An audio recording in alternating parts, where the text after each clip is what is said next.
Hello everyone, welcome to the lecture. I hope आप सभी बहुत अच्छे होंगे और आपकी प्रिपरेशन भी बहुत अच्छे से चल रही होगी। देखिए स्टूडेंट्स, आज जो मैं आपके सामने डिस्कस करूंगा वो आरआरबी फार्मासिस्ट की क्लास है, बट इसमें मैं आपसे एक्सपेक्टेड क्वेश्चन डिस्कस करूंगा जो आगे आने वाले एग्जाम में आपसे हो सकता है, इससे रिलेटेड या ये क्वेश्चन आपसे पूछे जा सकते हैं। क्या होगा, जैसे मैं आपको कोई भी क्वेश्चन कराऊं, सपोज करिए मैंने आपको वॉल्यूम ऑफ डिस्ट्रीब्यूशन से कोई क्वेश्चन कराया, तो आपको ये फोकस करना है कि वॉल्यूम ऑफ डिस्ट्रीब्यूशन से जितनी भी चीजें हैं आपको तुरंत पढ़ लेनी है।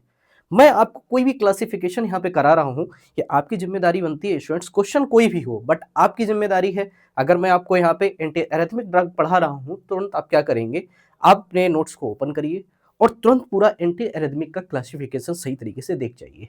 ये आपकी जिम्मेदारी बनेगी। हमारे साथ साथ हम आपको बहुत इंपॉर्टेंट क्वेश्चन कराएंगे और उससे रिलेटेड जो भी कॉन्सेप्ट है वो हम आपको एक्सप्लेन तो करेंगे और साथ साथ में आप अपने नोट्स में भी देखते रहिएगा। इससे क्या होगा, आपकी तैयारी बहुत ज्यादा मजबूत हो जाएगी। आप क्वेश्चन एक करेंगे, आपको समझ आ जाएगा पूरा कॉन्सेप्ट। बस मैं यही क्वेश्चन इसीलिए लेके आया हूं, जिससे क्या है कि आपके जो भी कॉन्सेप्ट इस टाइम लैक हो रहा हो वो आपको फिर से ये एक तरीके से आपका रिवीजन हो जाए और आपको बिल्कुल अच्छे से समझ में आ जाए। ठीक है स्टूडेंट्स, क्लास में बढ़ते हैं और हम आपको देखिए आज जो हमारी क्लास रहेगी इसमें मैं आपके सामने फार्मा से रिलेटेड क्वेश्चन को एक्सप्लेन करूंगा। ठीक है, इसके बाद मैं तुरंत क्लास आपको एक और दूंगा जिसमें मैं आपसे नॉन फार्मा के क्वेश्चन डिस्कस करूंगा।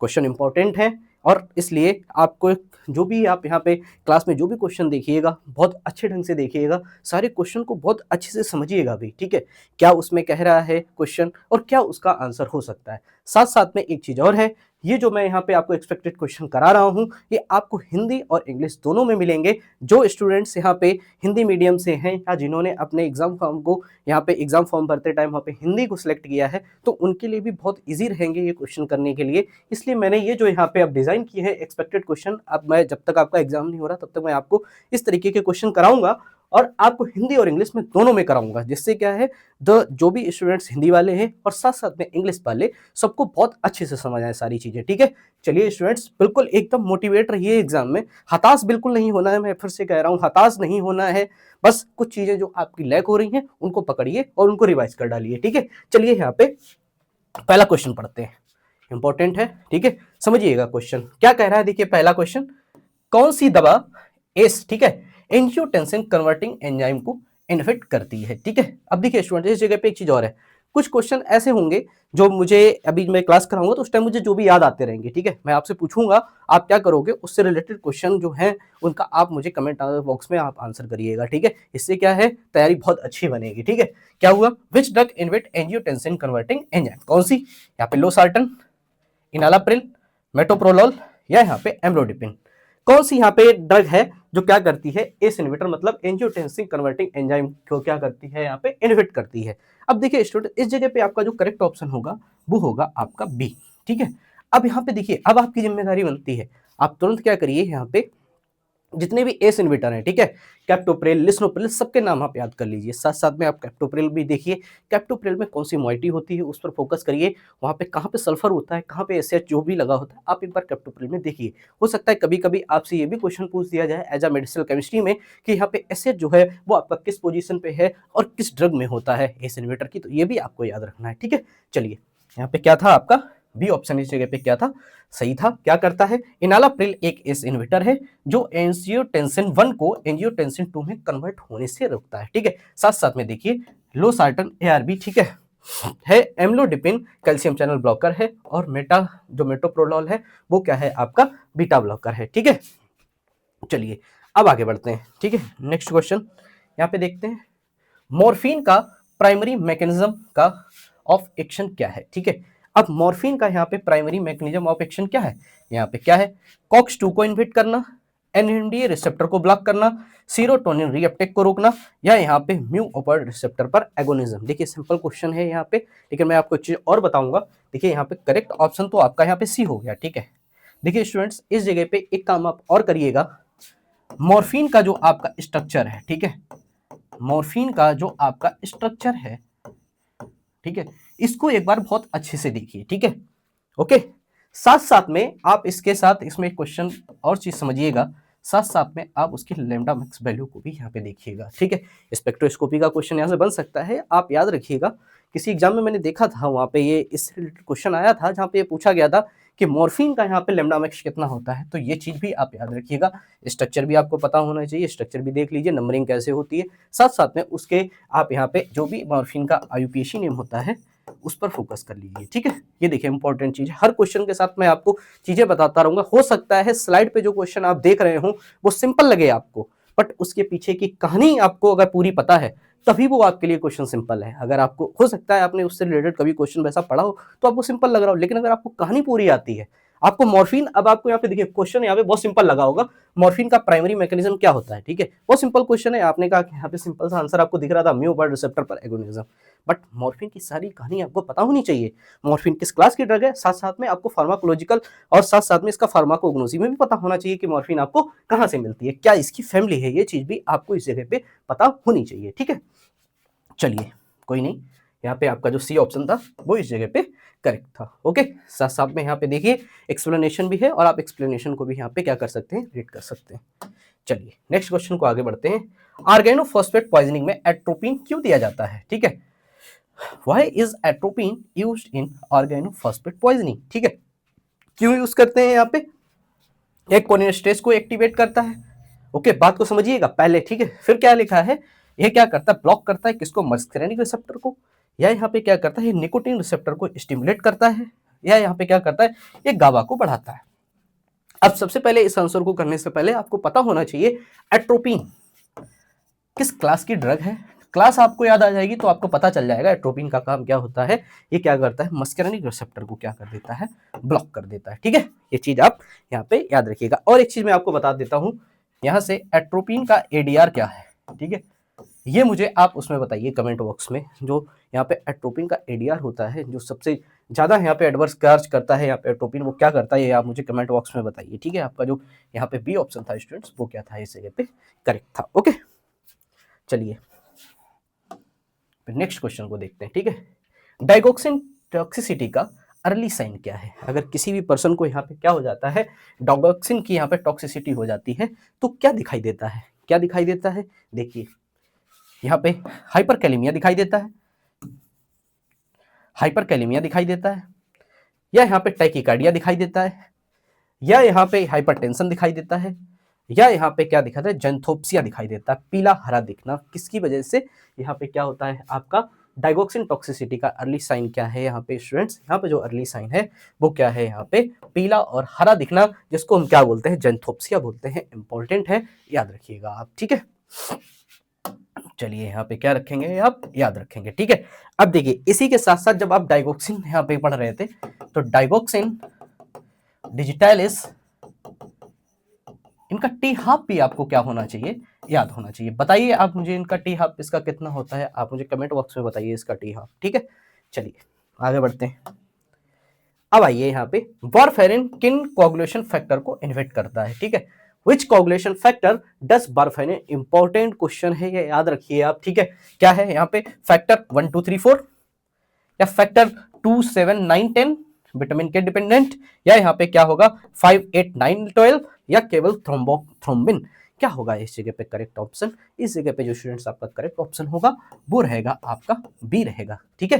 ये यहाँ पे इंपॉर्टेंट है, ये आपको याद रखना है, ठीक है। ऐसे क्वेश्चन देखिए एग्जाम में, देखिए अब आपने क्या करा होगा, ये चीज पूरी पढ़े होंगे फैक्टर्स, लेकिन जब कभी कभी किसी पर्टिकुलर चीज से पूछ दिया जाता है ना, तब कंफ्यूजन होती है, ठीक है। इसीलिए मैं कहता हूँ आपको क्वेश्चन भले ही स्लाइड पे सिंपल लगे, बट आपको साथ साथ में क्या करना है, उसकी कहानी को समझना है, उसके पीछे की, ठीक है, पूरी हिस्ट्री उसकी पढ़ लेनी है आपको। ओके, चलिए बी ऑप्शन आपका क्या है, यहाँ पे करेक्ट है, ठीक है। बी ऑप्शन आपका करेक्ट है। आप यहाँ पे एक्सप्लेनेशन पढ़ सकते हैं। वारफेरिन विटामिन के डिपेंडेंट क्लॉटिंग फैक्टर 2 यहाँ पे 7 9 और X को इन्वेट करता है। यह विटामिन के एपॉक्साइड रिडक्टेज को ब्लॉक करके इन फैक्टर्स की सिंथेसिस रोकता है। ये भी बात आप यहाँ पे याद रखिए, ठीक है।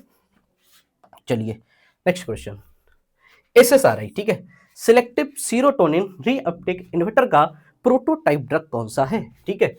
Which is the prototype drug of यहाँ पे SSRI selective serotonin reuptake inhibitor. अब यहाँ पे आपको पता होना चाहिए SSRI जो है वो आप किस में देते हो, किस क्लास की ड्रग है ये, एंटी डिप्रेसेंट है, एंटीपिलेप्टिक है, एंटीसाइकोटिक है, किस में आती है ये ड्रग, ये आप मुझे कहाँ बताएंगे, कमेंट बॉक्स में बताएंगे कि SSRI कहाँ पे यूज होती है, ठीक है। कौन सी होगी इसमें, इमिप्रामिन, या यहाँ पे एमिट्रिप्टाइलिन, या यहाँ पे फ्लोक्सेटिन, या यहाँ पे क्या होगी बेलाफेक्सिन। कौन होगा इसका प्रोटोटाइप, बताइए एसएसआरआई का प्रोटोटाइप कौन सा होगा। एसएसआरआई का जो प्रोटोटाइप होगा स्टूडेंट्स वो रहेगा आपका फ्लोक्सेटिन। ठीक है, ये क्वेश्चन यहाँ पे हो गया।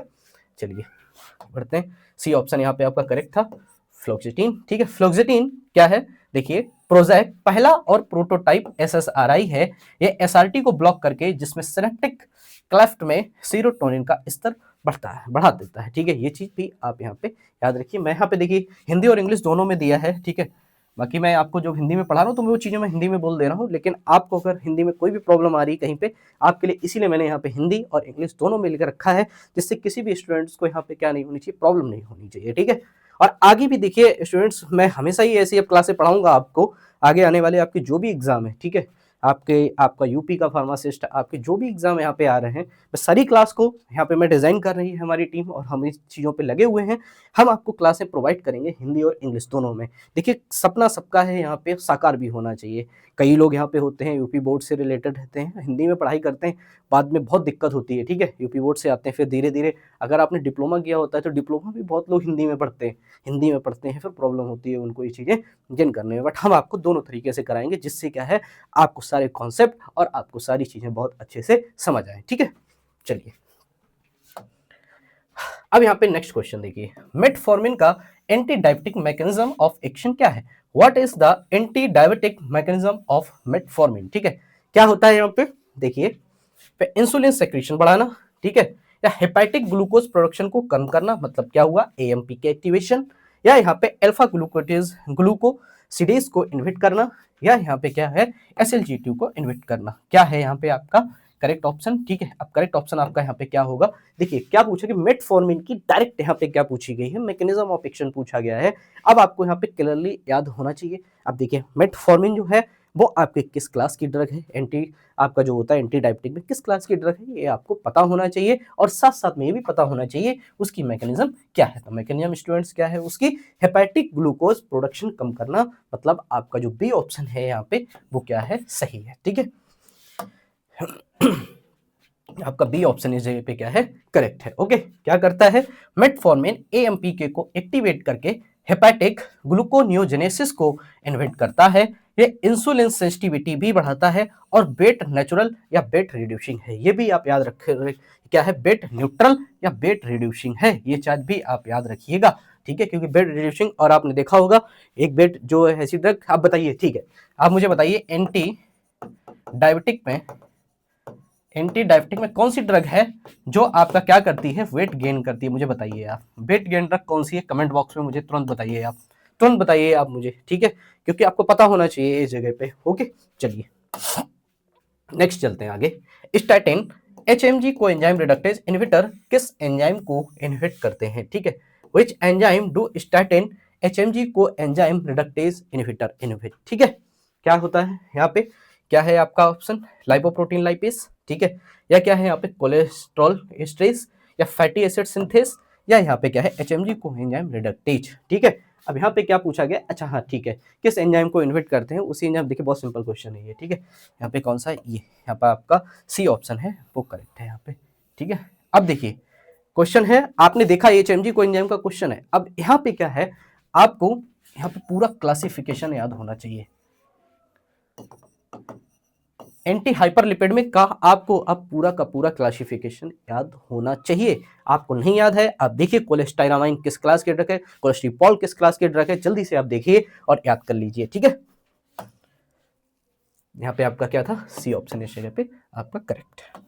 चलिए नेक्स्ट क्वेश्चन, एस्पिरिन का एंटी थ्रोम्बोटिक इफेक्ट किस मैकेनिज्म से होता है। ठीक है, what is the mechanism of anti thrombotic effect of aspirin. ठीक है, अब देखिए आप, एस्पिरिन का पूछा गया कौन सा एंटी थ्रोम्बोटिक यहाँ पे इफेक्ट पूछा गया, किसकी वजह से, COX-1 का इरिवर्सिबल इनहिबिशन। ओके, COX-1 का रिवर्सिबल इनहिबिशन जिसको, ठीक है, उसके बाद यहाँ पे क्या पूछा गया, थ्रोम्बोक्सिन A2 रिसेप्टर को ब्लॉक करना। ओके, यहाँ पे स्टाइलेशन नहीं होगा। ठीक है, यहाँ पे क्या, थ्रोम्बोक्सिन A2 रिसेप्टर को ब्लॉक करना, या यहाँ पे प्रोस्टासाइक्लिन सिंथेसिस बढ़ाना। ठीक है, अब बताइए यहाँ पे कौन सा आपका ऑप्शन सही होगा। इस जगह पे जो ऑप्शन यहाँ पे स्टूडेंट्स आपका सही है वो है आपका ए, COX-1 का इरिवर्सिबल इनहिबिशन, ये यहाँ पे करेक्ट है आपका ऑप्शन। ठीक है, ये है आपका यहाँ पे इरिवर्सिबल कॉक्स ऑफ इनिबिशन, ठीक है। एस्पिरिन प्लेटलेट्स को कॉक्स-1 को इरिवर्सिबली एसिटाइलेट करता है, जिसमें thromboxane A2 synthesis permanently block होती है। प्लेटलेट्स में न्यूक्लियस नहीं होता, इसलिए नया कॉक्स-1 नहीं बन सकता। ये इंपॉर्टेंट चीज थी। देखिए और एक चीज बता दूं, ये जो मैंने यहाँ पे लिख दिया था, ठीक है, यहाँ पे जो आपका स्टाइलेशन था वो इसमें नहीं होता है, आपका स्टाइलेशन होता है आपका इसमें, ठीक है। वो वहाँ पे रॉन्ग हो गया, कोई दिक्कत नहीं है उससे, ठीक है। क्या है, रिवर्सिबल में नहीं होता है, इरिवर्सिबल में होती है, क्या होता है आपका स्टाइलेशन के थ्रू, ठीक है। ये चीज यहाँ पे लिखी हुई थी, ठीक है। चलिए नेक्स्ट क्वेश्चन, नैलोक्सेन का उपयोग किस कंडीशन में किया जाता है? इन विच कंडीशन इज नैलोक्सेन यूज्ड, ठीक है। नैलोक्सेन का उपयोग कब करते हैं, ठीक है, कब करते हैं? बेंजोडाइजापीन ओवरडोज, ओके, ठीक है, ओपियोइड ओवरडोज या पैरासीटामोल के ओवरडोज या यहाँ पे अल्कोहल पॉइजनिंग। देखिए स्टूडेंट्स, अब ये मैं आपको नैलोक्सेन जो पढ़ा रहा ना, यहाँ पे क्या होगा आप देखिए, आपका एक ऑप्शन यहाँ पे करेक्ट है, ये आप जानते हैं 4 ऑप्शन है, आपका एक ऑप्शन करेक्ट है। मैं आपको ये भी बता देता हूँ, ओपियोइड ओवरडोज जो है उसकी वजह यहाँ पे क्या है, नैलोक्सेन का उपयोग ओपियोइड ओवरडोज में किया जाता है। अब मैं आपसे यहाँ पे जो क्वेश्चन पूछ रहा हूँ वो आप मुझे बताइए, यहाँ पे पैरासीटामोल के ओवरडोज में क्या यूज करते हैं, यहाँ पे अल्कोहल पॉइजनिंग में क्या यूज किया जाता है, बेंजोडाइजापीन के ओवरडोज में क्या यूज किया जाता है, कमेंट बॉक्स में बताइए। नहीं पता है तुरंत पढ़िए आप, ठीक है। और ये देखिए कुछ चीजें ऐसी हैं जो आपको पढ़नी पड़ेंगी, ठीक है। यहाँ पे अगर मैं आपको एक एक चीज यहाँ पे पढ़ाने लग गया तो फिर आपको बहुत ज्यादा बोरियत आएगी। ऐसे में क्या है, कुछ चीजें आपके लिए छोड़ूंगा, तो आपकी ये जिम्मेदारी बनेगी, आप उसको जैसे ही पढ़ोगे ना तो ये आपके लिए आजीवन आपके दिमाग में ये चीज छप जाएगी, फिर आप कभी नहीं भूलोगे, ठीक है। इसलिए बीच बीच में ऐसे पॉज लेना और ऐसे बताना बहुत जरूरी होता है, ओके। चलिए अब यहाँ पे देखिए, ठीक है, ये मैंने आपको बताया यहाँ पे बी क्या था, आपका करेक्ट ऑप्शन था, और मैंने जो पूछा है वो आपको कहाँ बताना है, कमेंट बॉक्स में बताना है। चलिए ठीक है, वॉल्यूम ऑफ डिस्ट्रीब्यूशन बीडी क्या रिप्रेजेंट करता है? जैसे ही आपके दिमाग में बीडी है, सबसे पहले आपको बीडी का फार्मूला पता होना चाहिए। चलिए बताइए बीडी का फार्मूला क्या होता है, ठीक है, वॉल्यूम ऑफ डिस्ट्रीब्यूशन का फार्मूला क्या होता है, ठीक है। चलिए अब यहाँ मैं बताता हूँ, what does volume of distribution represent, ठीक है। ड्रग के elimination rate, plasma protein binding की डिग्री, या यहाँ पे बॉडी में ड्रग डिस्ट्रीब्यूशन की अपरेंट वॉल्यूम, या यहाँ पे ड्रग एब्जॉर्प्शन की दर। यहाँ पे रेट ऑफ ड्रग एब्जॉर्प्शन क्या बताता है, apparent volume of drug distribution क्या बताता है, यहाँ पे आपका वॉल्यूम ऑफ डिस्ट्रीब्यूशन, आपका जो वॉल्यूम ऑफ डिस्ट्रीब्यूशन है वो स्टूडेंट्स बताता है apparent volume of drug distribution, ये बताता है यहाँ पे, ठीक है। चलिए नेक्स्ट ये देखिए, आपका यहाँ पे सी ऑप्शन जो था वो आपका करेक्ट था, ठीक है। फार्मूला क्या होता है आप मुझे बताइए कमेंट बॉक्स में, क्या एक्स का मतलब होता है, क्या वहां पे सी का मतलब होता है, ये आप मुझे बताइए। और एक चीज यहाँ पे तुरंत आप मैं लिख देता हूं, लोडिंग डोज,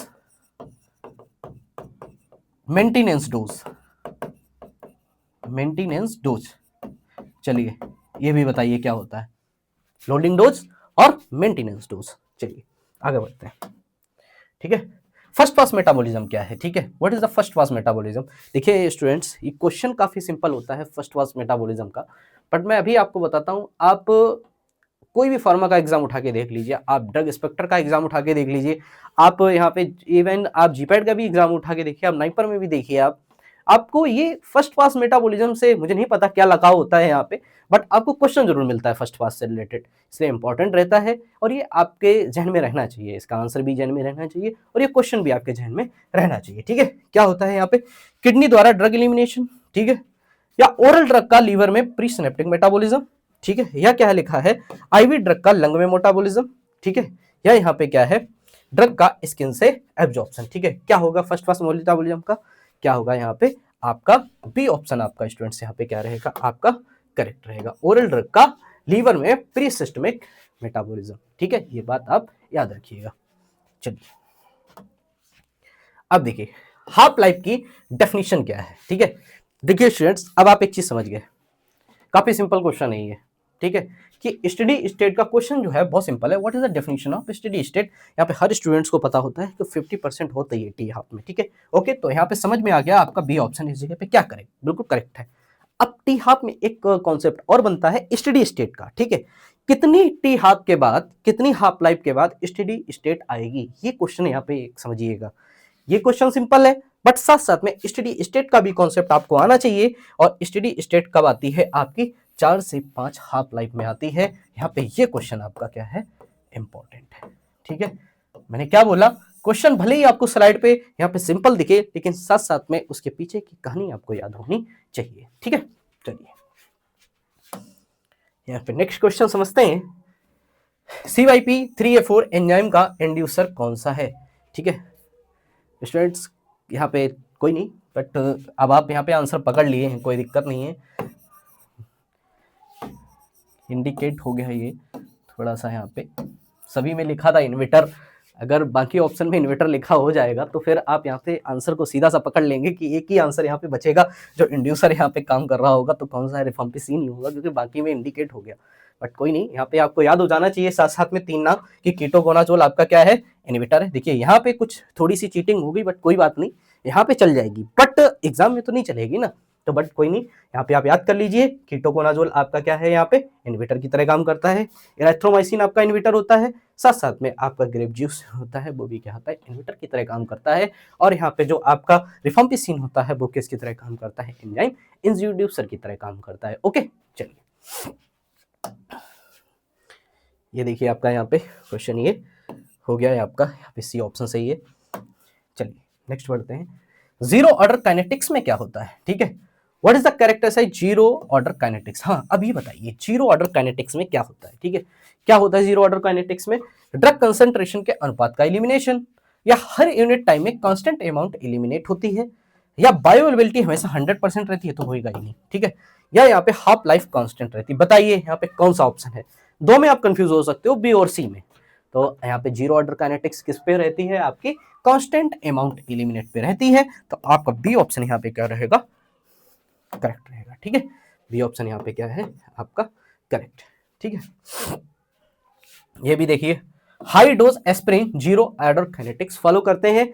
ठीक है, और क्या लिखा है, कांस्टेंट अमाउंट एलिमिनेट होती है रिगार्डलेस ऑफ द कंसंट्रेशन। ठीक है, कोई दिक्कत नहीं है, एल्कोहल और हाई डोज एस्पिरिन। ठीक है, यहाँ पे क्या है, ये भी आप याद रख लीजिए, एल्कोहल और जो आपकी क्या होती है, हाई डोज एस्पिरिन होती है, वो क्या फॉलो करती है इस जगह पे, जीरो ऑर्डर काइनेटिक्स को फॉलो करती है। ठीक है, चलिए नेक्स्ट क्वेश्चन समझते हैं। यहाँ पे एंट्रिक कोटिंग का मेन पर्पस क्या है? ठीक है, एंट्रिक कोटिंग का मेन पर्पस क्या है स्टूडेंट्स? ठीक है, बताइए, ड्रग का स्वाद छुपाना, टेस्ट मास्किंग, या स्टोमक में ड्रग रिलीज को रोकना, acid resistant, prevent drug release in stomach, या ड्रग के एब्जॉर्प्शन बढ़ाना, या यहाँ पे ड्रग की स्टेबिलिटी बढ़ाना। ठीक है, क्या किसका, एंट्रिक कोटिंग। ठीक है, एंट्रिक कोटिंग। देखिए क्वेश्चन आपसे पूछा गया एंट्रिक कोटिंग का। ठीक है, अब मुझे आप यहाँ पे एंट्रिक कोटेड के नाम बताइए, नेम किसके थ्रू आप यहाँ पे एंट्रिक कोटिंग कर सकते हैं टैबलेट में, बताइए उनके नाम आप मुझे कमेंट बॉक्स में। ठीक, चलिए बाकी आपका यहाँ पे जो ऑप्शन है वो आपका क्या है, यहाँ पे बी ऑप्शन आपका क्या है स्टूडेंट्स, इस जगह पे सही है। ठीक है, स्टोमक में ड्रग रिलीज को रोकना, एसिड रेजिस्टेंट, बी ऑप्शन आपका क्या हो जाता है, इस जगह करेक्ट हो जाता है।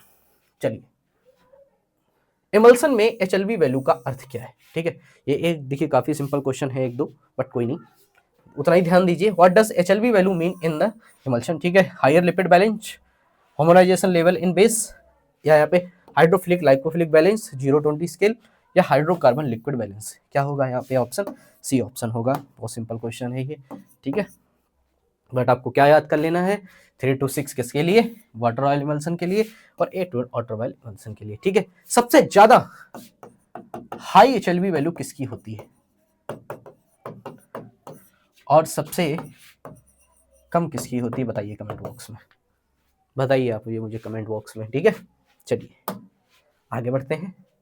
सपोजिटरी बेस का आइडियल मेल्टिंग पॉइंट रेंज क्या होती है? यहाँ ये इंपॉर्टेंट क्वेश्चन है, सपोजिटरी बेस। ठीक है, अब यहाँ पे देखिए सपोजिटरी बेस का क्वेश्चन है, तो आपको यहाँ पे नेम पता होने चाहिए, साथ साथ में आपको ये भी पता होनी चाहिए कि सपोजिटरीज कितने प्रकार की होती है, वेजाइनल में कौन सी सपोजिटरी यूज करते हैं, ठीक है, रेक्टल में कौन सी सपोजिटरी यूज होती है, नेजल में कौन सी सपोजिटरी यूज होती है। जल्दी से आप पढ़ लीजिए इसको और मुझे कमेंट बॉक्स में बताइए। ठीक है, क्या होगा, 25 से 30 बहुत कम, या क्या होगा यहाँ पे ऑप्शन 36 से यहाँ पे 36 to 37.5 बी ऑप्शन होगा, या यहाँ पे 40 to 45 डिग्री सेंटीग्रेड मतलब सी ऑप्शन होगा, या यहाँ पे कौन सा ऑप्शन डी होगा, 50 से 60 डिग्री सेंटीग्रेड। कौन सा ऑप्शन यहाँ पे आपका करेक्ट होगा?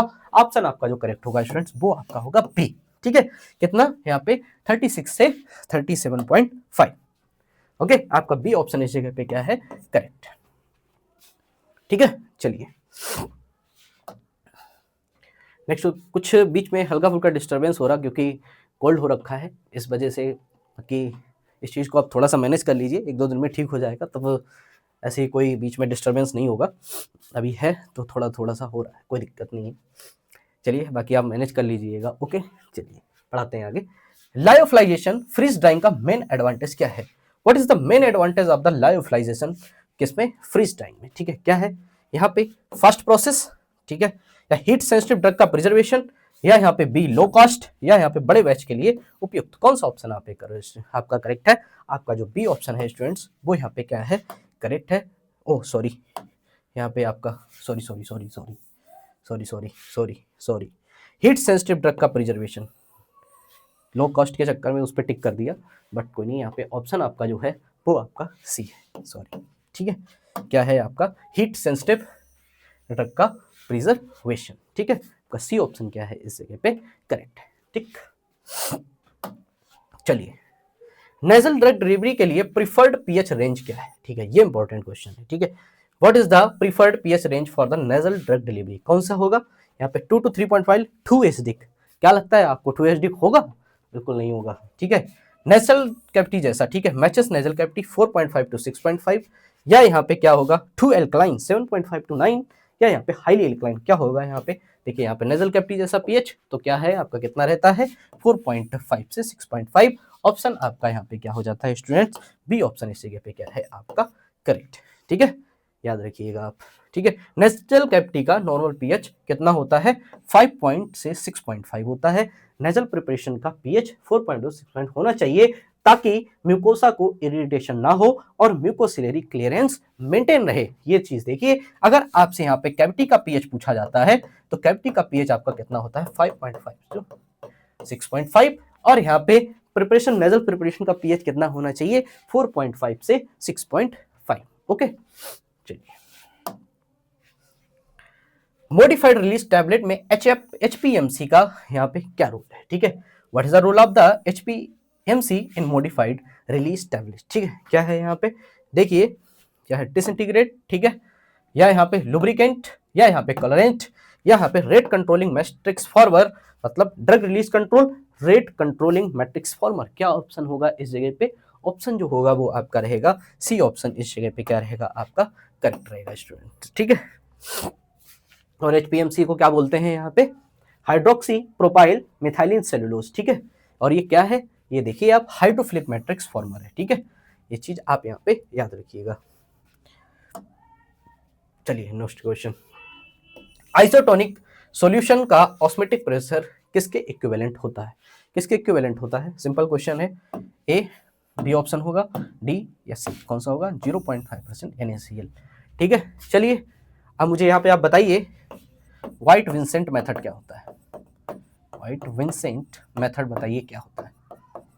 ये चीज भी आपको तो पता होनी चाहिए ना आइसोटोनिक कैलकुलेशन के लिए। व्हाइट विंसेंट मेथड मैंने तो एक ही पूछा है, साथ साथ में आप मुझे क्या करिए, इनके नाम बताइए, टोनिसिटी एडजस्टर के आपका कौन कौन से फार्मूले हैं वो आप मुझे यहाँ पे बताइए कमेंट बॉक्स में। ठीक है, और साथ साथ में व्हाइट विंसेंट क्या मेथड क्या होता है वो भी आप मुझे बताइए। चलिए यहाँ पे आपका क्या था? Normal saline. यहाँ पे आपका ए ऑप्शन क्या है इस जगह पे? करेक्ट है। ओके, चलिए यहाँ पे नेक्स्ट क्वेश्चन पर बढ़ते हैं और बताते हैं, क्रीम और ऑइंटमेंट में मुख्य अंतर क्या है? ठीक है, क्रीम और ऑइंटमेंट में मुख्य अंतर क्या है? क्रीम में वाटर नहीं होता, ठीक है, या क्रीम इमल्सन ऑयल वाटर, या water oil ointment waterless greasy होता है, या यहाँ पे ऑइंटमेंट में प्रिजर्वेटिव होता है, या यहाँ पे क्रीम टॉपिकल नहीं होता है। कौन सा ऑप्शन यहाँ पे करेक्ट होगा स्टूडेंट्स? ऑप्शन आपका जो बी है वो इस जगह पे करेक्ट है। Cream equal to emulsion oil water या वाटर ऑयल, और साथ साथ में जो आपका ऑइंटमेंट होता है वो क्या रहता है आपका? Waterless greasy. ओके, चलिए आगे बढ़ते हैं। आपका जो बी ऑप्शन है इस जगह पे क्या है? अब देखिए यहाँ पे एक चीज और देख लीजिए। ठीक है, क्रीम सेमी सॉलिड इमल्सन है, ठीक है, ये बात भी आप याद होगी, जिसमें वाटर फेस होता है। Okay, ointment waterless greasy semi solid है।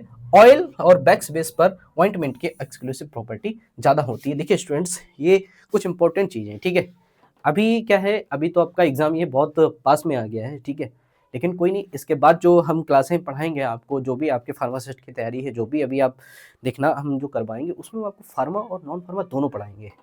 ये हम आपको बिल्कुल एकदम ये ऑइंटमेंट, क्रीम बेस जो भी चीज़ें हैं हम आपको एकदम बिल्कुल ट्रिक के साथ पढ़ाएंगे, जिससे क्या है ये कभी भी आप भूलोगे नहीं, ठीक है? कि ऑइंटमेंट में क्या है, कौन से बेस यूज़ कर रहे हो, क्रीम में क्या यूज़ कर रहे हो, ये सारे बेस आपको बिल्कुल रट जाएंगे ट्रिक के साथ। ये हम आपको कराएंगे जब हम आपको फार्मा की क्लासें आगे आने वाले टाइमों में कराएंगे, ठीक है? कि ये चीज़ें जो चल रही हैं ये आरआरबी फार्मासिस्ट एस्पिरेंट के लिए बहुत इंपॉर्टेंट है इस टाइम, क्योंकि आपका एग्जाम सिर्फ 4 दिन बाद ही है, 4 ही दिन यहाँ से मोस्टली, यहाँ पे 4 ही दिन बचे हुए हैं, ठीक है, लगभग।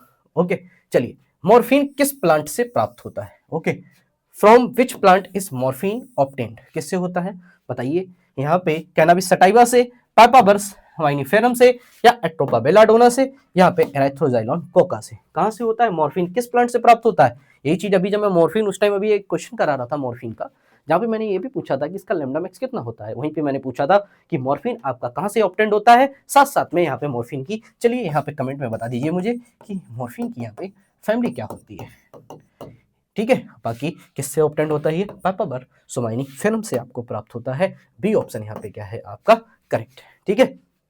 और देखिए, मॉर्फिन पेपावर सोनाइरी फेरम के लैटेक्स रॉ ओपियम से प्राप्त होता है, और ओपियम में कितने एल्कलॉइड होते हैं? 25 एल्कलॉइड्स होते हैं। मॉर्फिन जिसमें से कितना होता है आपका?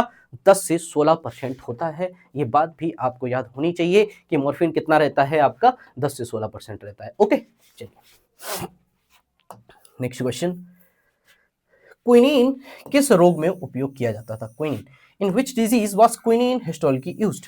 ट्यूबरक्लोसिस में, टाइफाइड में, या यहाँ पे आपका मलेरिया में, या हैजा में? कहाँ पे यूज किया जाता है क्विनीन? तो आपका क्विनीन जो यूज किया जाता है वो आपका किस में यूज किया जाता है? मलेरिया में यूज किया जाता है, ठीक है?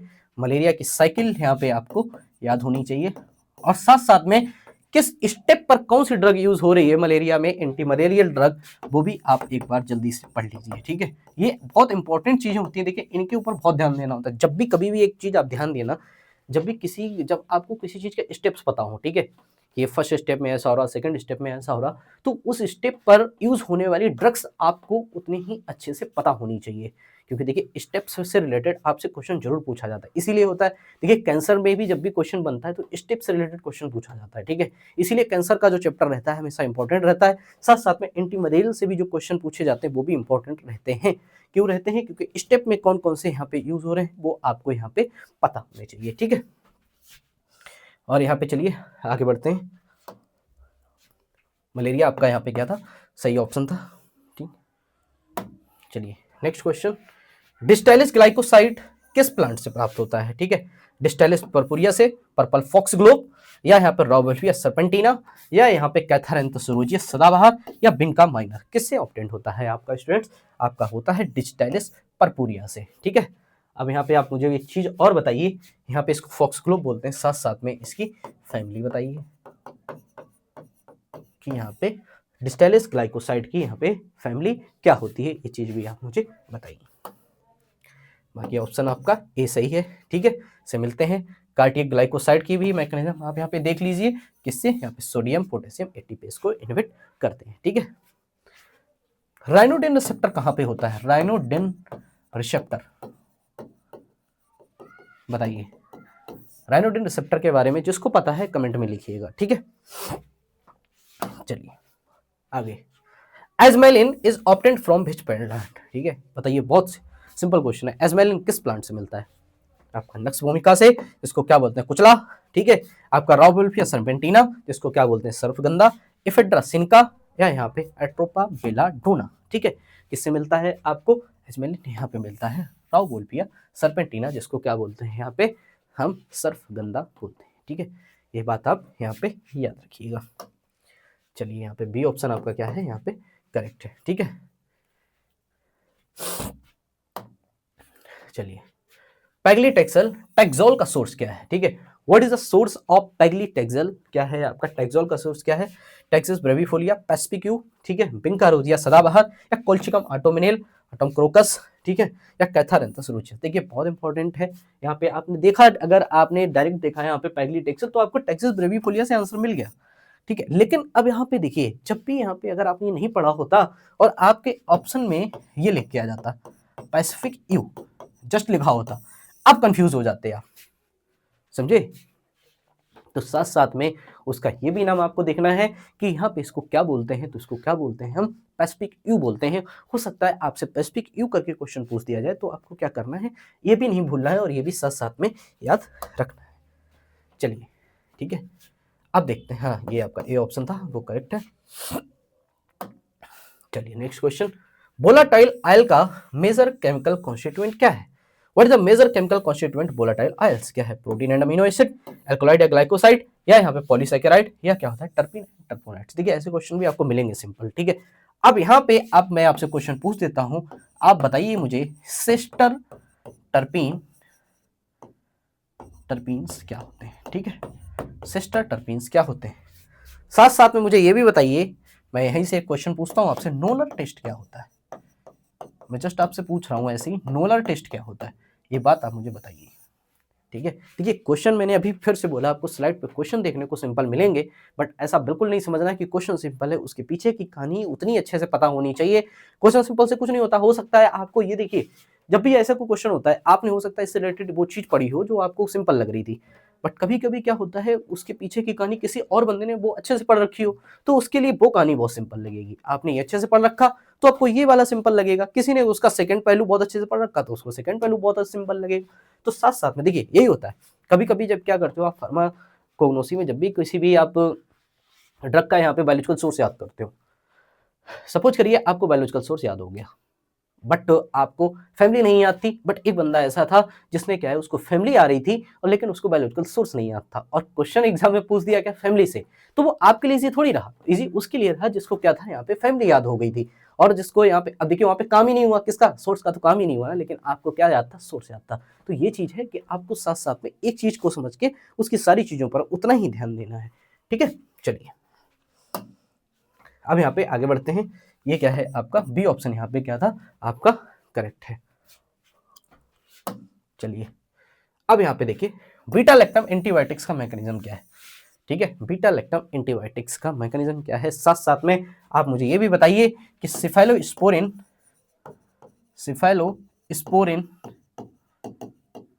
में कौन सी मोइटी होती है बीटा लैक्टम के साथ साथ, बताइए कौन सी होती है। ठीक है, चलिए यहाँ पे देखते हैं, what is the mechanism of action beta lactam antibiotics? Protein synthesis को इन्हिबिट करना, 30 to 50 प्रोटीन सिंथेसिस पे तो काम नहीं करता है प्रोटीन पे। पीवीपी को इन्हिबिट करना, सेल वॉल सिंथेसिस रुकती है, ठीक है, या सेल मेम्ब्रेन को डिस्टर्ब करना, या यहाँ पे क्या है डीएनए गायरेज को इन्हिबिट करना। कौन सा ऑप्शन यहाँ पे करेक्ट होगा आपका? ऑप्शन जो इसी के पे करेक्ट होगा स्टूडेंट्स, वो आपका यहाँ पे क्या रहेगा, बी ऑप्शन आपका क्या होगा, करेक्ट रहेगा। ठीक है, क्या करता है, पीवीपी को इन्हिबिट करता है, सेल वॉल सिंथेसिस को रोकता है। चलिए next question, SAR structure activity relationship में बायो आइसोस्टेयर क्या होता है? ठीक है, बताइए। ठीक है, what is the bioisostere in structure activity relationship? क्या है, सेम मॉलिक्यूलर फॉर्मूला वाले कंपाउंड्स आइसोमर्स, या यहाँ पे सिमिलर साइज शेप एक्टिविटी वाले एटम्स या ग्रुप्स। ठीक है, साथ साथ बहुत याद अच्छे से ध्यान रखना, मिरर इमेज कंपाउंड्स एनेंसियोमर्स, या यहाँ पे रेडियो एक्टिवली लेवल्ड ग्रुप। क्या रहते हैं आपके बायो आइसोस्टेयर, क्या होते हैं आपके सिमिलर साइज शेप। आपका जो बी ऑप्शन है इस जगह पे क्या है, करेक्ट। ठीक है, क्या है आपका बी ऑप्शन इस जगह पे क्या रहेगा आपका, करेक्ट रहेगा। चलिए पेनिसिलिन रेजिस्टेंस का मेन मैकेनिज्म क्या है? What is the main mechanism of penicillin resistance? क्या है, बैक्टीरियल बीटा लैक्टमेज एंजाइम द्वारा हाइड्रोलिसिस, या केवल स्टोमक एसिड द्वारा हाइड्रोलिसिस, या यहाँ पे केवल एल्कलाइन पीएच पर हाइड्रोलिसिस, या यहाँ पे CYP450 एंजाइम द्वारा मेटाबॉलिज्म। कौन सा ऑप्शन इस जगह पे आपका करेक्ट होगा स्टूडेंट्स? आपका जो यहाँ पे बी ऑप्शन है, नो नो नो नो, जो आपका यहाँ पे ए ऑप्शन है, बैक्टीरियल बीटा लैक्टमेज एंजाइम द्वारा हाइड्रोलिसिस, ये इस जगह पे क्या होगा आपका ऑप्शन करेक्ट होगा। ए ऑप्शन आपका क्या रहेगा, करेक्ट रहेगा। ठीक है, ए ऑप्शन आपका क्या है यहाँ पे, करेक्ट। ठीक, beta bacteria beta lactamase produce करते हैं, जो पेनिसिलिन के बीटा लैक्टम रिंग को हाइड्रोलाइज करके एंटीबायोटिक को क्या करते हैं, इन्हिबिट कर देते हैं। यही पेनिसिलिन रेजिस्टेंस का मेन मैकेनिज्म है। ठीक है, चलिए यहाँ पे प्रोड्रग का कॉन्सेप्ट क्या है? ठीक है, what's the concept of prodrug? ठीक है, प्रोड्रग का कॉन्सेप्ट क्या है बताइए? सीधे रिसेप्टर से बाइंड करने वाला ड्रग। ठीक है, drug that directly bind two receptor, या इनएक्टिव कंपाउंड का जो बॉडी में एक्टिव मेटाबोलाइट में कन्वर्ट हो जाता है। या केवल आईवी रूट में दिया जाने वाला ड्रग, या यहाँ पे जेनरिक ड्रग, सामान्य दवा। कौन सा ऑप्शन यहाँ पे करेक्ट होगा स्टूडेंट्स जो आपका ऑप्शन रहेगा वो रहेगा यहाँ पे बी ऑप्शन रहेगा। क्या रहेगा? इनएक्टिव कंपाउंड जो बॉडी में क्या करता है, यहाँ पे एक्टिव मेटाबॉलाइट में क्या हो जाता है, कन्वर्ट हो जाता है। ठीक है, चलिए जो आपका यहाँ पे बी ऑप्शन है वो क्या था इस जगह पे, करेक्ट है। नेक्स्ट क्वेश्चन, ठीक है, देखिए नेक्स्ट क्वेश्चन मैं आपको बताता हूं। थेराप्यूटिक ड्रग मॉनिटरिंग क्यों किया जाता है? टीडीएम क्यों करते हैं बताइए? टीडीएम क्यों करते हैं? Why is therapeutic drug monitoring performed? क्यों करते हैं? ड्रग का रंग चेक करना, to check the drug colour, therapeutic window maintain करने के लिए, सेफ्टी एंड एफिकेसी के लिए, to maintain the therapeutic window, या यहाँ पे केवल ड्रग इंट्रैक्शन आइडेंटिफाई करने के लिए, only to identify drug interaction, या यहाँ पे ड्रग की एक्सपायरी डेट चेक करने के लिए। किसके लिए करते हैं यहाँ पे टीडीएम? टीडीएम करते हैं आपका थेराप्यूटिक विंडो मेंटेन करने के लिए करते हैं। ठीक है, बी ऑप्शन आपका क्या है यहाँ पे करेक्ट है स्टूडेंट्स। अब देखिए आप, एक चीज और मैं बताता हूँ यहाँ पे, देखिए टीडीएम में ब्लड में ड्रग का लेवल मेजर होता है, पूरी बात को समझिए, ठीक है, ताकि थेराप्यूटिक रेंज मेंटेन हो, स्पेशली नैरो टीआई ड्रग्स। देखिए यहाँ पे क्वेश्चन, आप जब आप मैं अभी क्वेश्चन पढ़ा रहा था ना, तो आपके दिमाग में एक चीज आई होगी, बहुत सिंपल क्वेश्चन है ये तो बहुत सिंपल है, बट सिंपल क्वेश्चन था, बट उसके नीचे एक चीज और है जो आपके लिए इंपॉर्टेंट है, स्पेशली नैरो टीआई। ठीक है, कौन कौन सी ड्रग्स जिनका क्या होता है थेराप्यूटिक इंडेक्स क्या रहता है, नैरो रहता है, कौन कौन सी वो ड्रग होती हैं? वो ड्रग रहती हैं आपकी डाइगोक्सिन, लिथियम, बैंकोमाइसिन। ये चीज भी आप याद रखिए यहाँ पे, ठीक है, ये चीज इंपॉर्टेंट है, आप यहाँ पे याद हो जाएगी आपको। चलिए, नैरो थेराप्यूटिक इंडेक्स एंटीआई ड्रग का उदाहरण कौन सा है? अभी देखिए आपको पता चला था। चलिए, एमोक्सिसिलिन, पैरासीटामोल, या यहाँ पे मेटफॉर्मिन, या यहाँ पे लिथियम, बताइए कौन सा है यहाँ पे लो एनटीआई का नैरो थेराप्यूटिक इंडेक्स का एग्जांपल यहाँ पे क्या है बताइए? एग्जांपल जो होगा वो होगा आपका लिथियम। बी ऑप्शन इस जगह पे क्या हो जाएगा आपका करेक्ट हो जाएगा। ठीक है, साथ साथ में देखिए यहाँ पे रेंज भी लिखी हुई है 0.6 to 1 m equivalent per litre. ठीक है, इससे थोड़ा ज्यादा टॉक्सिसिटी, ट्रिमर या सीजर, कम थेराप्यूटिक फेल्यूर, ये भी यहाँ पे याद रखिए। ठीक है, रेंज भी याद रखिए, रेंज भी पूछी जा सकती है। देखिए मैंने कहा था आप क्वेश्चन एक पढ़ रहे हैं, बट चीजें आपकी वहां पे साथ साथ में बहुत ज्यादा क्लियर हो रही हैं। ठीक है, ओके, चलिए, इन WHO के अनुसार एडवर्स ड्रग रिएक्शन की डेफिनेशन क्या है? ठीक है, ड्रग ओवरडोज से होने वाला इफेक्ट, या यहाँ पे नॉर्मल डोज पर नॉक्सियस, अनइंटेंडेड और अनडिजायर्ड रिस्पॉन्स, या केवल ड्रग एलर्जी, या यहाँ पे ड्रग का गलत इस्तेमाल। कौन सा ऑप्शन यहाँ पे स्टूडेंट्स करेक्ट होगा आपका?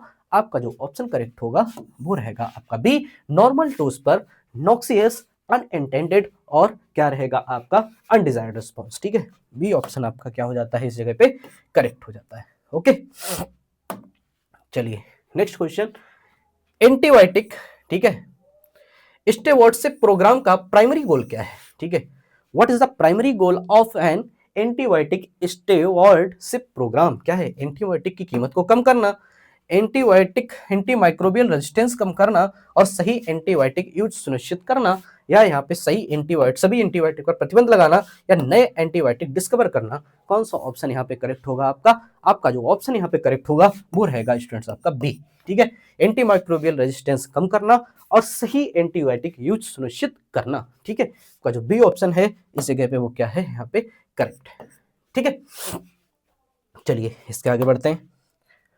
ग्लूकोकॉर्टिकॉइड का एंटी इन्फ्लेमेटरी मैकेनिज्म क्या है? ग्लूकोकॉर्टिकॉइड का पूछा गया है, क्या है यहाँ पे?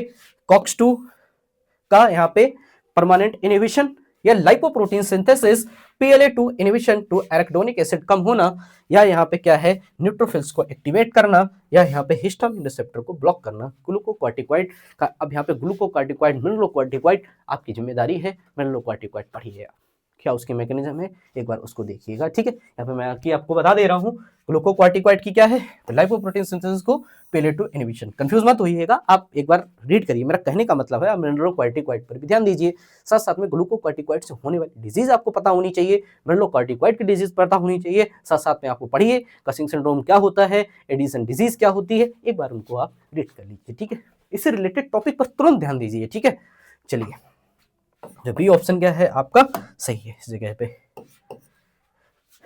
ओके, चलिए नेक्स्ट क्वेश्चन, बेंजोडाइजापीन्स का मैकेनिज्म क्या है। जैसे ही बेंजोडाइजापीन्स आपसे पूछ रहा हूं, तुरंत आप मुझे बताइए यहाँ पे बेंजोडाइजापीन्स की पॉइजनिंग का एंटीडोट क्या होता है। मैं पूछ चुका हूं, अभी जब क्लास स्टार्ट की थी तभी मैं पूछ चुका हूं, लेकिन एक बार मैं फिर पूछता हूं, आप मुझे बताइए, ठीक है।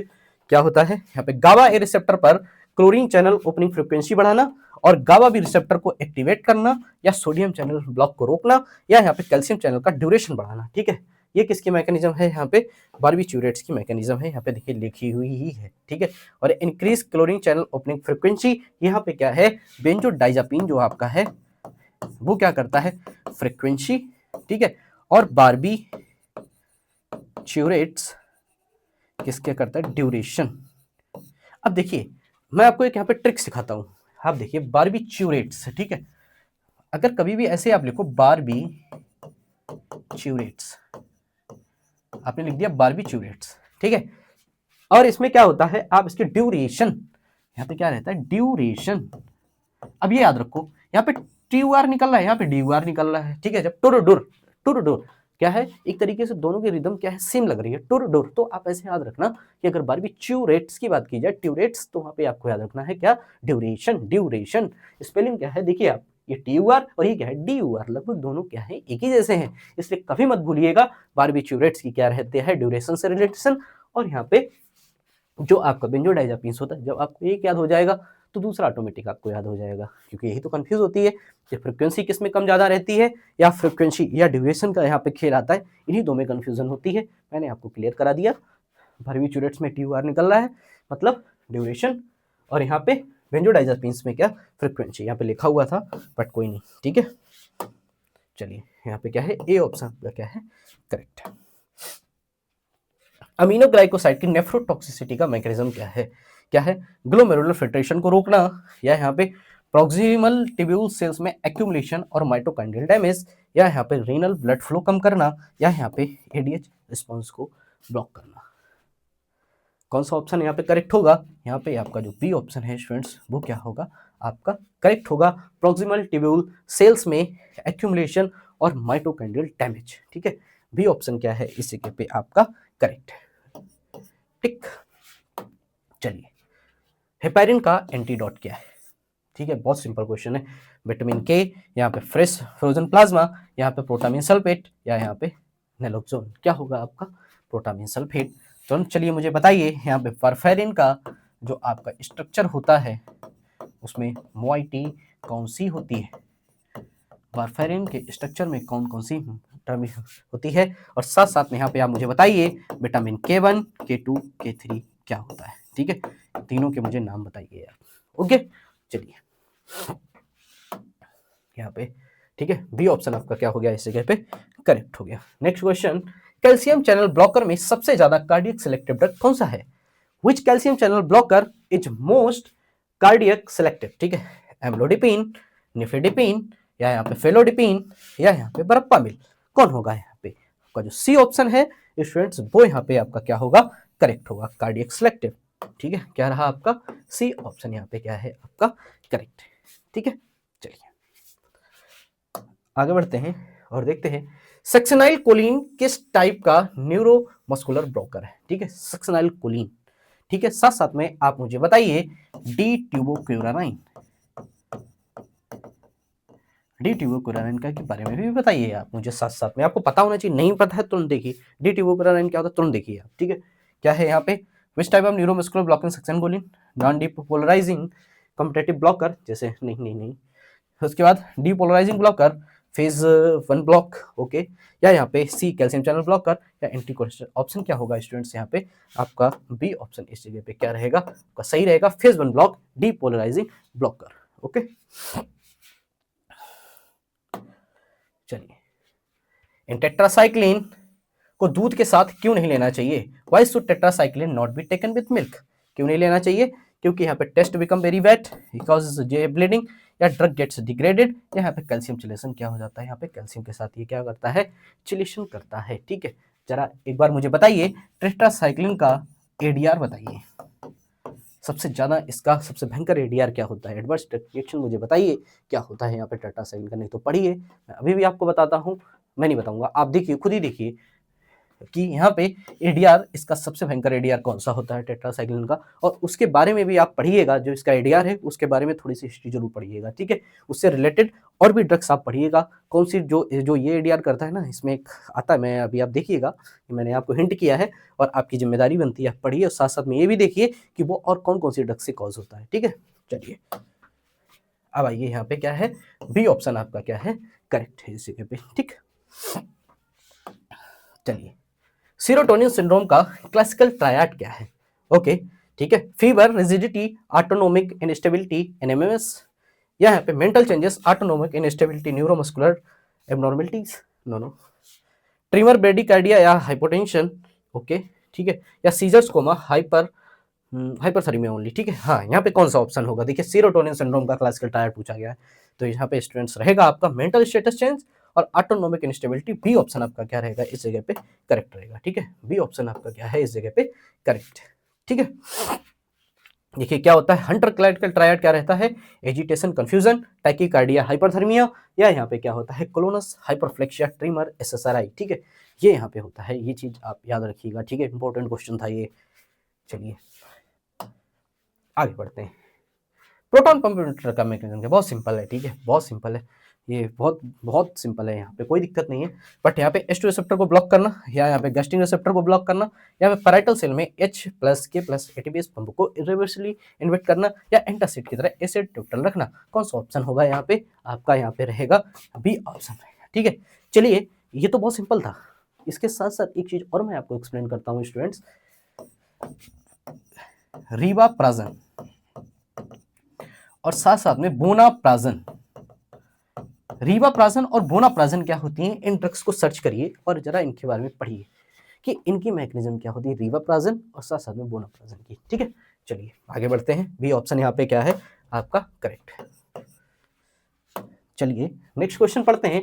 एलोप्यूरिनॉल किस एंजाइम को इनहिबिट करता है? किसको करता है? यहाँ पे एडिनोसिन डीएमिनेज, या यहाँ पे एचजीपीटी, एचजीपीआरटी, ठीक है, या यहाँ पे प्यूरिन न्यूक्लियोसाइड फॉस्फोराइलेज, या यहाँ पे xanthine oxide uric acid synthesis का एंजाइम, ठीक है। कौन सा होता है यहाँ पे आपका? डी ऑप्शन इस जगह पे स्टूडेंट्स करेक्ट है। देखिए एक चीज और मैं पूछता हूँ यहाँ पे, एलोप्यूरिनॉल आपकी गाउट में यूज होती है, और गाउट को क्या बोलते हैं? साथ साथ में गाउट का दूसरा नाम भी होता है यहाँ पे पोडीग्रा, याद रखिएगा आप, ठीक है। मैं आपको क्लास में एक क्लास और कराया था, उसमें भी मैंने आपको बताया था गाउट को क्या बोलते हैं, साथ साथ में गाउट को पोडीग्रा भी बोलते हैं, ठीक है। ये बात आप यहाँ पे याद रखिए। चलिए डी ऑप्शन आपका क्या है यहाँ पे, करेक्ट। एजिथ्रोमाइसिन का एंटीबायोटिक स्पेक्ट्रम क्या है? ठीक है, क्या है यहाँ पे? नैरो स्पेक्ट्रम, ब्रॉड स्पेक्ट्रम, या केवल एंटीवायरल, या एंटीफंगल? क्या है यहाँ पे? ब्रॉड स्पेक्ट्रम एंटीबायोटिक है। बी ऑप्शन आपका क्या है यहाँ पे, करेक्ट, ठीक है। किस पे काम करती है? 50S राइबोसोमल सब यूनिट को क्या करता है? ये इनहिबिट करता है, ये इसकी क्या है मैकेनिज्म है, ठीक है। चलिए, ग्लाउकोमा में टीमोलॉल का मैकेनिज्म ऑफ एक्शन क्या है? What is the mechanism of timolol in glaucoma? क्या होता है? पिपल को डायलेट करना, पुतली चौड़ी करना, या यहाँ पे beta 2 blockage aqueous humour production कम करना, या यहाँ पे एक्वस ह्यूमर आउटफ्लो बढ़ाना, या सिलरी मसल कॉन्ट्रैक्शन? क्या ऑप्शन होगा यहाँ पे स्टूडेंट्स? बी ऑप्शन यहाँ पे क्या है आपका, करेक्ट है। बीटा 2 ब्लॉकेज एक्वस ह्यूमर यहाँ पे आपका प्रोडक्शन को क्या करता है? ये कम करता है, ठीक। चलिए, बायोअवेलेबिलिटी की कैलकुलेशन कैसे होती है? ठीक है, कौन सा फार्मूला होगा? ठीक है, देखिए सबसे पहले आपको ऐसे ही बाहर हो जाना चाहिए यहाँ पे, क्योंकि एयूसी की बात करिए, मतलब सीधा सा है, ए ऑप्शन आपका यहाँ पे क्या हो जाएगा, करेक्ट हो जाएगा, ठीक है। ये देखिए, ये क्या है आपका, ये देखिए dose equal to volume of distribution, तो VD equal to X upon C, ये तो दूसरा ही फार्मूला हो गया। क्लेरेंज का फार्मूला है यहाँ पे सी मैक्स, यहाँ पे नहीं, यहाँ पे बायोअवेलेबिलिटी का फार्मूला आपका जो रहता है वो यहाँ पे रहता है एयूसी, और साथ साथ में आप यहाँ पे रिलेटिव और एब्सोल्यूट इनको पढ़िए, और साथ साथ में आप फार्मूले को भी याद कर लीजिए, ठीक है। एब्सोल्यूट में और रिलेटिव बायोअवेलेबिलिटी के फार्मूले को भी आप याद रखिए, ठीक है। कभी कभी हो सकता है उससे रिलेटेड, अभी तो यहाँ पे सिंपल था, अभी देखिए यहाँ पे इसलिए सिंपल था ओरल और आईबी, ठीक है। जब दो डोज में आप कंपेयर करोगे, जब सेम डोज में, तब कैसे करोगे, तो ये चीज भी आप पढ़ लीजिएगा, ठीक है। आपका ए ऑप्शन क्या है इस जगह पे, करेक्ट है। रीनल क्लियरेंस का फार्मूला क्या है? What is the formula of renal clearance? ठीक है, क्या होगा आपका रीनल क्लियरेंस का? Clearance equal to GFR into unbound fraction, no no no, बिल्कुल नहीं। Clearance renal GFR to fluid tubular secretion, हाँ, tubular reabsorption, okay, clearance inner bidding, no no no, या फिर नो, यहाँ पे जो बी ऑप्शन है वो आपका यहाँ पे क्या है, करेक्ट है। C clearance renal equal to GFR into FU, हाँ, tubular secretion minus to tubular reabsorption, हाँ ये सही है आपका, यहाँ पे बी ऑप्शन स्टूडेंट्स यहाँ पे क्या है आपका सही है, ठीक है। चलिए, बिन ब्लास्टिन और बिन क्रिस्टल किस प्लांट से मिलते हैं? आंसर आपने तुरंत निकाल लिया होगा, कहां से मिलते हैं आपको, यहाँ पे किससे मिलेंगे आपको, बी ऑप्शन आपका यहाँ पे सही है, कैथारंथोसोजियस। साथ साथ में आप विन क्रिस्टिन, मुझे बस यह भी पता चल जाएगा किसकी तैयारी कितनी अच्छी है, और बिन ब्लास्टिन में स्ट्रक्चरली क्या डिफरेंस होता है, जरा कमेंट बॉक्स करिए, कमेंट बॉक्स में बताइए जरा।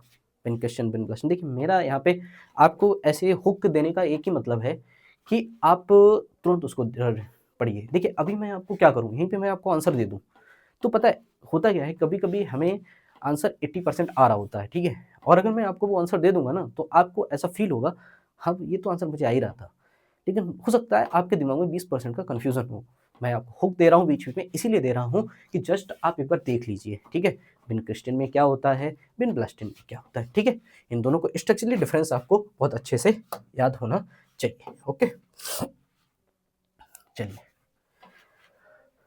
पिलोकार्पिन कहाँ से मिलता है और इसका प्राइमरी यूज क्या है? What is the source of pilocarpine and its primary use, ठीक है, फाइसोक्सिमा बेनोनोसम से, या यहाँ पे पिलोकार्पस जबरंडी, या ओपियम पोपी, या यहाँ पे आपका कैलावर ग्रीन। कहाँ से मिलता है पिलोकार्पिन, आपका बी ऑप्शन यहाँ पे सही है, कहाँ से मिलता है, पिलोकार्पस जबरंडी, ठीक है, बी ऑप्शन यहाँ पे क्या है आपका करेक्ट।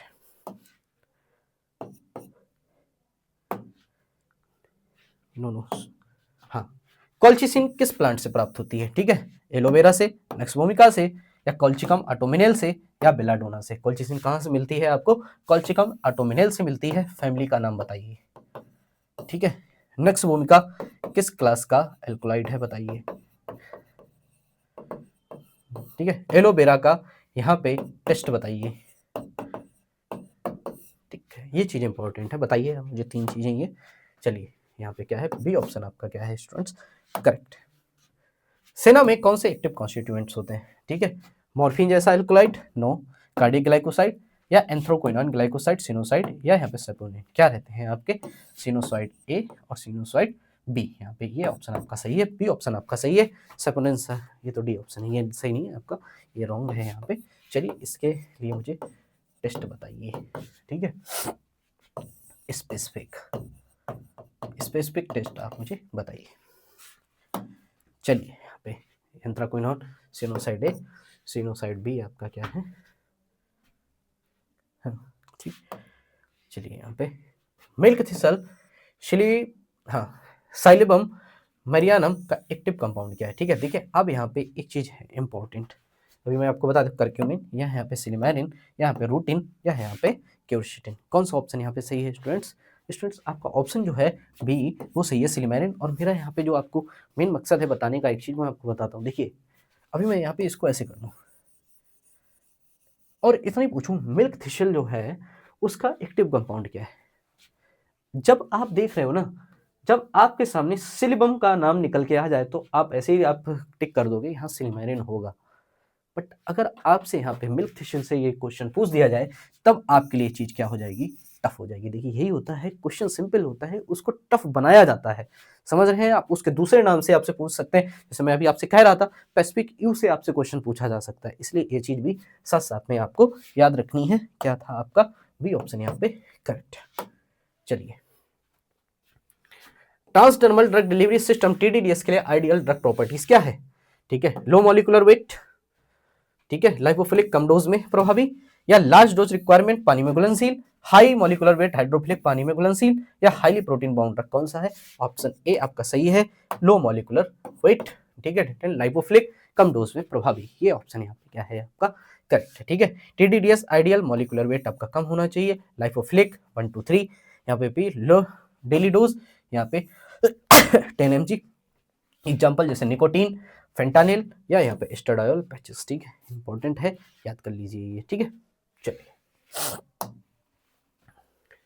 पीएच पार्टीशन थ्योरी क्या एक्सप्लेन करती है? ड्रग की स्टेबिलिटी, टिश्यू, यहाँ पे आयोनाइजेशन और लिपिड स्टेबिलिटी, या किडनी में ड्रग एक्सक्रीशन। ऑप्शन तो बी सही है। अगर आपसे यहाँ पे आयोनाइजेशन और अनआयोनाइज्ड कैलकुलेट करना हो इन एसिडिक कंडीशन में तो क्या फार्मूला होगा, और बेसिक कंडीशन में क्या फार्मूला रहेगा, ये भी चीज आपको पता होनी चाहिए। मैं बता देता हूँ, pH equal to pKa plus log, ठीक है, आयनाइज्ड अपॉन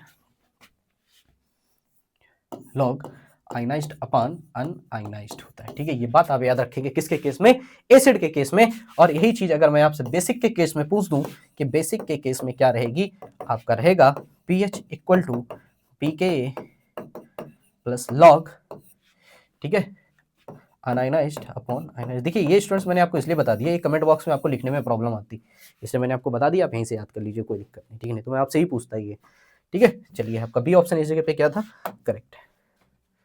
बी ऑप्शन क्या है आपका, करेक्ट है। ओके चलिए आइए यहाँ पे नेक्स्ट समझते हैं, ठीक है। क्या है ये, एरोसॉल फॉर्मुलेशन में प्रोपेलेंट का रोल क्या है। What is the role of propellant in aerosol formulation, ठीक है। एरोसॉल फॉर्मुलेशन में प्रोपेलेंट का रोल क्या है, ठीक है। ड्रग को स्टेबलाइज करना, प्रेशर मेंटेन करके ड्रग को फायर्ड पार्टिकल में एटमाइज करना, ड्रग डिसोल्यूशन बढ़ाना, या यहाँ पे प्रिजर्वेटिव का काम करना, ठीक है। क्या होगा ऑप्शन है यहाँ पे, ऑप्शन आपका क्या रहेगा स्टूडेंट्स, यहाँ पे बी ऑप्शन आपका क्या है यहाँ पे, करेक्ट है।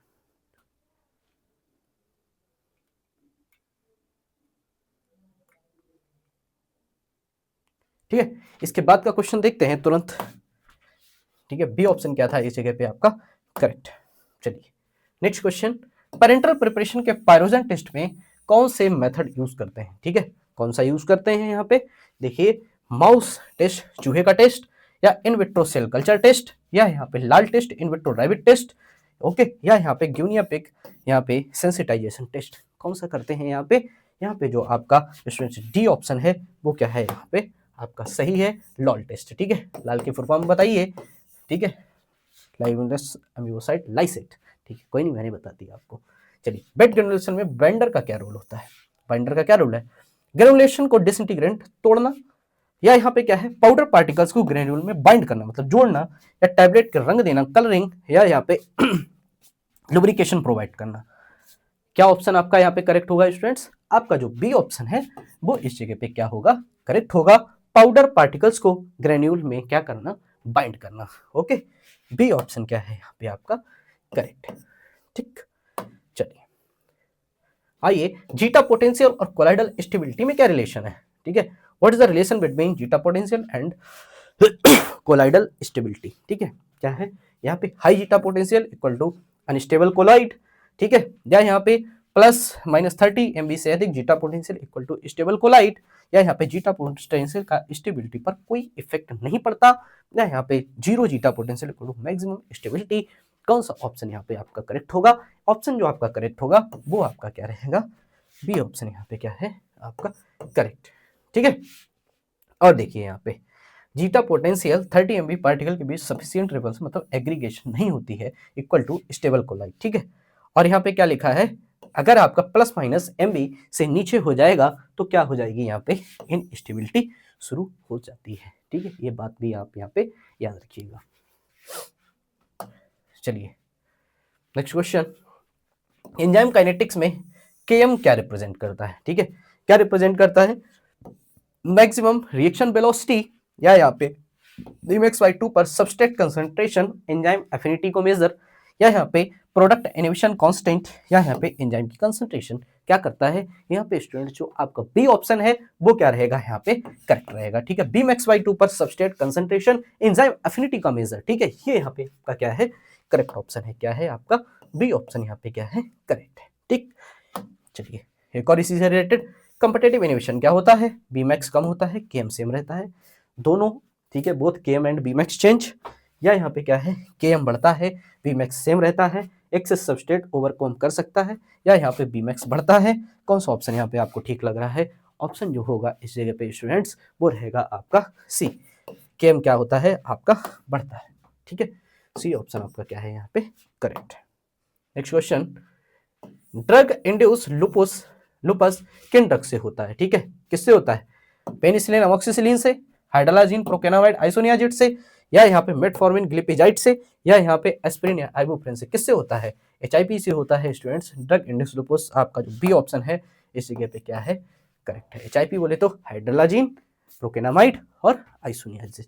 ठीक है, चलिए नेक्स्ट। लिथियम की थेराप्यूटिक रेंज क्या है?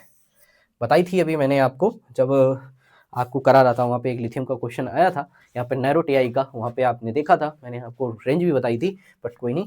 ए ऑप्शन आपका 0.1 to 0.4, यहाँ पे 0.6 से 1.2, यहाँ पे 2 to 3, या यहाँ पे क्या होगा 5 to 10 इक्विवेलेंट। कौन सा ऑप्शन यहाँ पे सही है आपका? ऑप्शन जो आपका सही होगा स्टूडेंट वो होगा आपका बी ऑप्शन, यहाँ पे क्या है? करेक्ट। ठीक, चलिए। स्टीवन जॉनसन सिंड्रोम किस ड्रग से सबसे ज्यादा एसोसिएटेड है? किससे है यहाँ पे?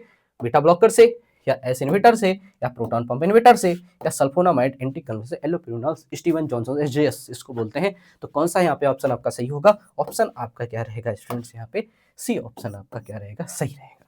ठीक है, देखिए हेसेन जो आपका रहता है स्टीवन जॉनसन सिंड्रोम, सल्फोनाकोट्रिमोक्साजोल, एंटी कन्वल्सेंट, कार्बामाजेपिन, फेनिटोइन या लेमोट्राइजिन एलोपेरिनोल से होती है। Severe cutaneous adverse drug reaction है, याद रखिएगा अब। ठीक है, चलिए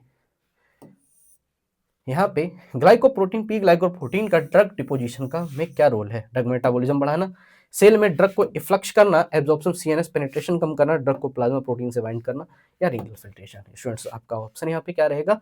ऑप्शन रहेगा आपका इस जगह पे बी ऑप्शन आपका क्या है यहाँ पे? करेक्ट। ठीक है, सेल से ड्रग को इफ्लक्स करना। ओके,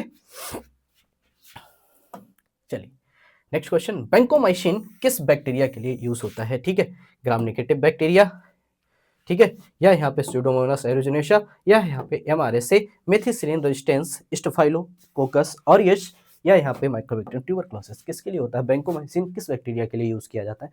मर्सा के लिए यूज करते हैं। Methicillin resistant, staphylococcus aureus. यहाँ पे आपका डी ऑप्शन क्या है स्टूडेंट्स? वो आपका यहाँ पे क्या है? Correct.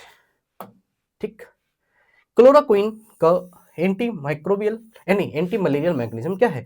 What is the anti malarial mechanism of chloroquine? क्या है? हीम पॉलीमराइजेशन, हीमोजोइन फॉर्मेशन को ब्लॉक करना, डीएनए रेप्लिकेशन को इनहिबिट करना, प्रोटीन सिंथेसिस को इनहिबिट करना, या फोलेट सिंथेसिस को इनहिबिट करना। कौन सा यहाँ पे ऑप्शन आपका करेक्ट होगा? ऑप्शन आपका करेक्ट होगा ए।